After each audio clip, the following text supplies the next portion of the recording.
Mag-slice tayo ng watermelon guys. Ayan, pulang-pula guys. Oh. Matamis siguro to. Ang kalate. Ang bigat. Ayan.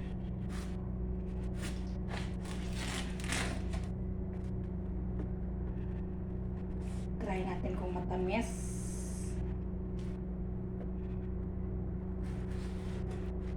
Siyempre, mauna tayo titikim. Matamis guys. Parang may asukal.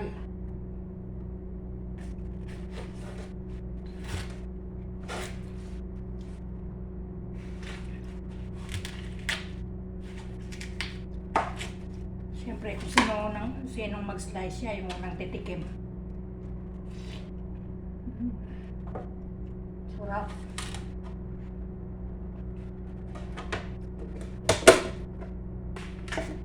Kaso, sobrang matamis.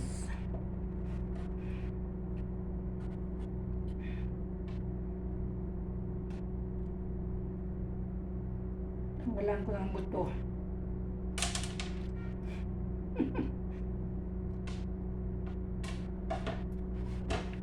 Ayan o. Para pagdating ng mga alaga ko guys. Kasi kahapon pa to sila naghahanap ng watermelon. Gusto daw nila kumain. Kaya hindi ako na malingke guys. Pina-order ko na lang yung amo ko. Kasi nga, mabigat.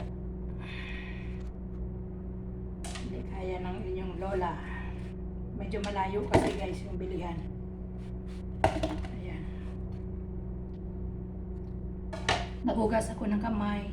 Baka may mga basher dyan. Basher.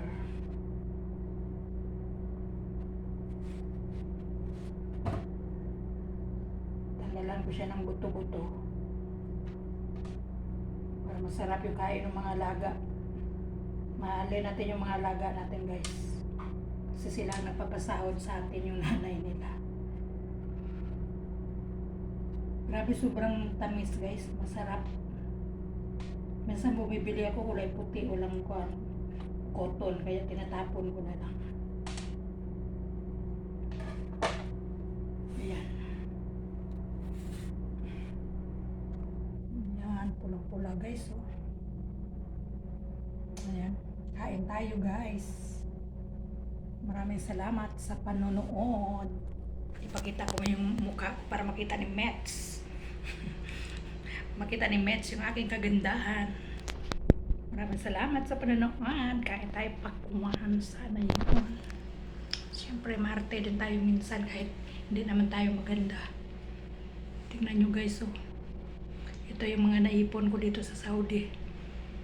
Makinis din sana yung mukha kaso yung mga pekas hindi matanggal.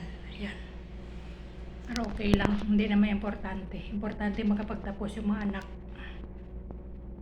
Maraming salamat sa panonood guys. God bless.